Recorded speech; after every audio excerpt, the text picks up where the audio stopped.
12 октября 2013 года.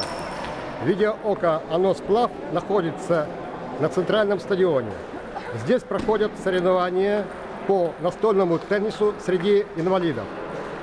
Обслуживает соревнования Владимир Викторович, главный судья. Значит, познакомьте, пожалуйста, обслуживает соревнования бригада. Ребята, представляйтесь, ребята, по очереди. Начнем. Настя. Студент подходит, Юра. Катя. Мария. Алексей. Сергей. Йорик. Главный судья Чудаков Владимир Викторович. Алексей, первый курс. Владимир Викторович, скажите, пожалуйста, сколько команд участвует в соревнованиях? Заявилось, ну, не команды, нельзя назвать, что команды. Можно сказать, что от городов заявились, от учреждений заявились. Сейчас я даже скажу, сколько у нас граждан. Так, ну мы пока сделаем такой обзор. Вы считаете?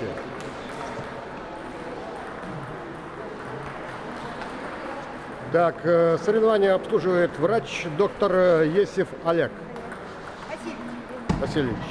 Ну, Анну Прокопьевну-то представьте. Анна Прокофьевна, кто у нас? Ковалева, центр инвалидов, старший инструктор.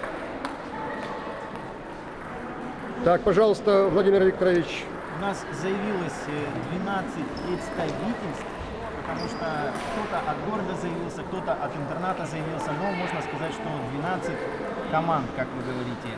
А по количеству участников, если поделить на мужчин и женщин, то 66 у нас мужчин и 31 девушка заявилась, то есть почти 100 человек. Это плановые соревнования, в прошлом году тоже они проводились, в этом году они запланированы ежегодно, проводятся от агентства по спорту и туризму. В принципе, у нас 3 дня соревнований, мы первый день уже отыграли, результаты там есть у нас на стенке. Сегодня у нас второй день отборочной игры, и завтра уже финальные игры по категориям. Мы завтра заканчиваем. Кстати, завтра будет награждение, это часа в 2, лучше подойти, сфотографировать. Благое дело. Дай Бог здоровья, любить и быть любимыми.